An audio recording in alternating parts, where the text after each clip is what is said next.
One thing I almost didn't put in this episode was when Keith folded his washcloth into a bird at the laundromat. You mean to tell me that a 7-year-old learned origami from his teacher and he wanted to show somebody, us, his family, and his mother reaches over and unfolds it? Girl, it was just yet another quiet moment that cost a lot.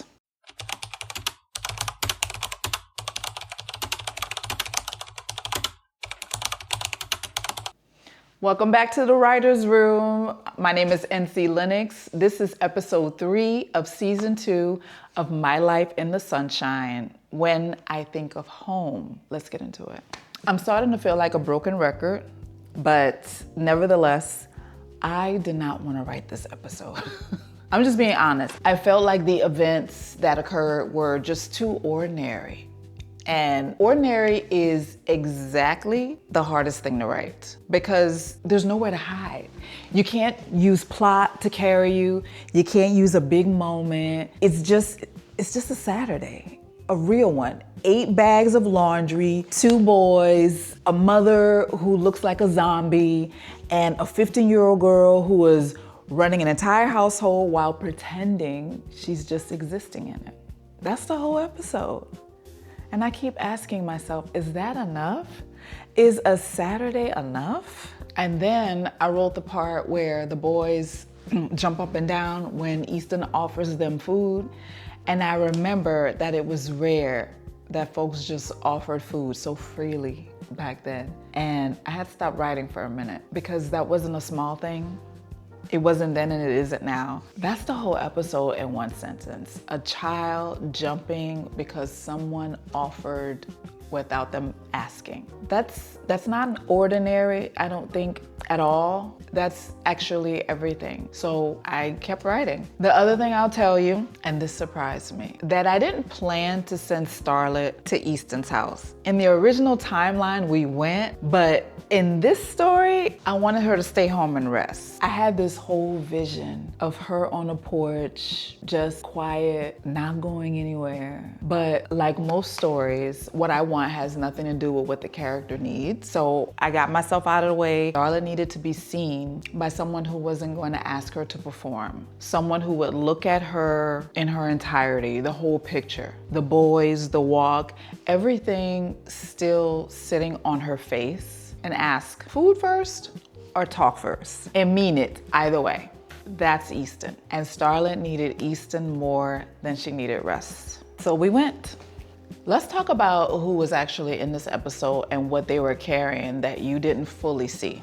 So if you've been reading carefully, you already know that there are 2 people running the story, or maybe 2 ideas. Definitely more than one voice. There's the girl, again, or the thought, or Win Sam, that part of Starlet who negotiates with Peanut, gets the plumber to work for free, rations the laundry, manages everyone's emotional temperature. She's competent, she's efficient, she's 15 years old, and she runs this house like she built it. And then there's the real Starlet who is watching all of that happen from somewhere behind her own eyes. In this episode, that dominant part of Starlet barely sits down. She goes from the floor to the bathroom, to the laundry bags, to the street, to Easton's kitchen, to the dishwater. She does not stop moving. Because if she stops moving, something will catch up to her.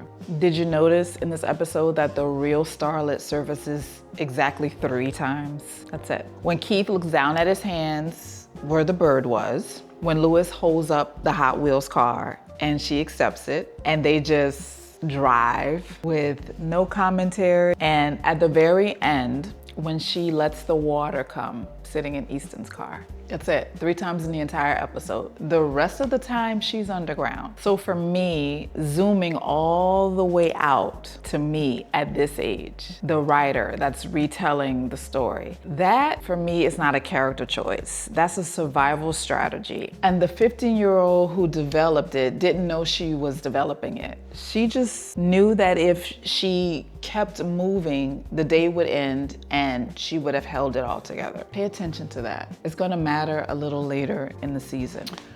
Here's what I need you to understand about her in this episode, because it's easy to read her as a villain. I mean, that's the cool part about all of this. It's up to you and your interpretation. So what happened? She made breakfast, she did the laundry, she cleaned the house from floor to ceiling with bleach. Her skin looked like a zombie because she was pregnant and probably sad in a way she didn't have the language for. She unfolded the bird because she needed a towel. I mean, did she even see the bird? That's the whole thing. I don't know that she did. And she's been not seeing things for so long that a question you can ask is, well, what does she see? The question I'm hoping that you will hold, not answer, just hold it, is what is the mother grieving in this episode, right? Because again, I'm just gonna ask you to zoom all the way out and place yourself in that curiosity space. What is she grieving? Because she's grieving something. Again, the zombie skin, the crying at night that Starlet heard and didn't know what to do with, the ashen face on the way home from the laundromat. That woman is carrying something. Starlet can't see it at 15, but you can, and I'm inviting you to do so.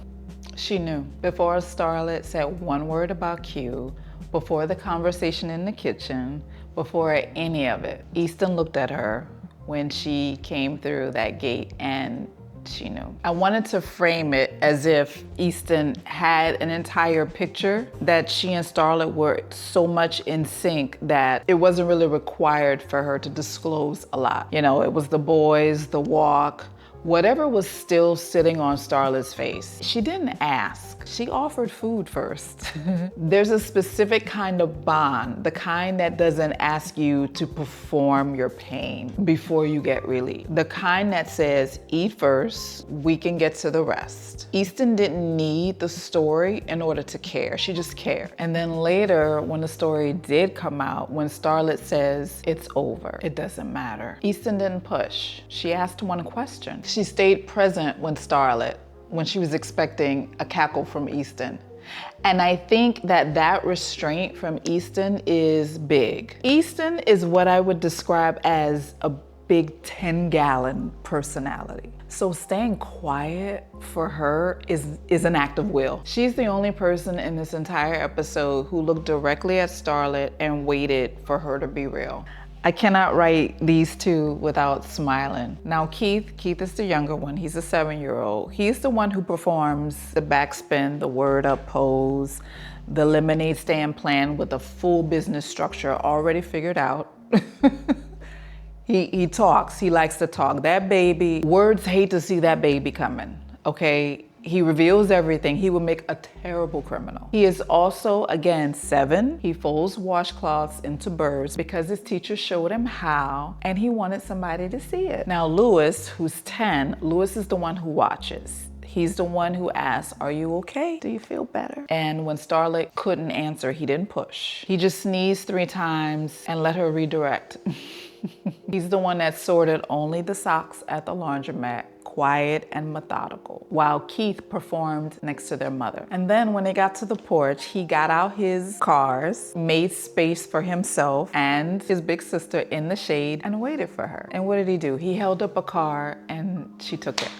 Okay, as always, I hid some things in this episode. Here's the first one. Starlet says she went outside and smiled at him and asked if he would do it for free, and he agreed. And then she says, I don't know why she couldn't do it. She doesn't finish that thought, she just moves on. However, that sentence is load-bearing for something that comes later. She's 15 and she's beginning to understand what kind of currency she has in the world and what it costs to spend it. She doesn't have the full picture yet, but she's starting to see the shape of it. Number 2, just sitting in the middle of the laundromat, daydreaming, between Q wanting to live in Nashville and Starlet looking out the window. The line was, she used to, but that past tense is doing everything. That's the whole friendship in a few words. What it was, what it isn't now, what Q lost when she lost Starlet, and what Starlet lost when she lost the person she could be her whole self in front of. This is the only moment in the entire episode where the real Starlet comes forward without being dragged there by something painful. The head shake at the end. Starlet passes her mother on the porch. Her mother asks, what they did all day. And Keith, true to type, is already opening his mouth about what occurred at Easton's. And Starlet stops, looks at her mother, and shakes her head no. She doesn't explain, she doesn't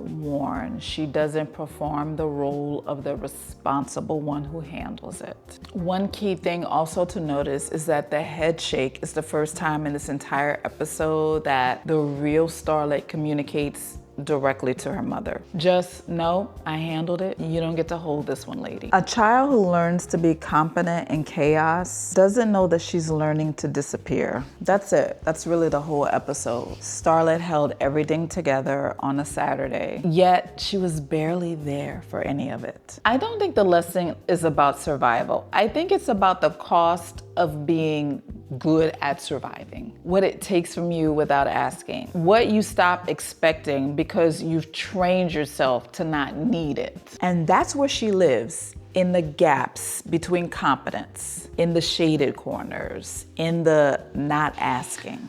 Ooh, well, let's see. At some point, Starlet has to return to school, right? The thing about going back to school when your best friend has already told everybody something about you is that everyone already knows how the story goes before you get to tell it yourself. Episode 4 is about what happens when you walk through a door and the room has already decided who you are. She's gonna have to decide whether or not she's gonna correct it. All right. My question for you, question number 1, was there someone in your childhood who held it together so well that no one thought to ask them if they were okay? Who was that person? Was it you? Question number 2, the bird. A kid made something beautiful out of nothing and someone took it apart without knowing what they were taking apart. Where did that happen in your life? What got unfolded for you? Question number 3, and I'm gonna need you to sit with this one, okay? Have you ever let a person, somebody, think a story about you was true because correcting it felt like it would cost you too much, or it would cost you more than you could give that day, more than what you had in you to give that day? What was the story? Tell me in the comments. If you could ask Starlet's mother one question, what would you ask? All right, thank you so much for watching, but most importantly, thank you for reading my story. I look forward to sharing it with you every week on Monday at 4 a.m. Pacific Standard Time on my Substack. So go there now and subscribe and share it with a friend. I'll see you next Thursday for another look behind the episode in the writer's room. I'm NC LENNOX. Bye, y'all.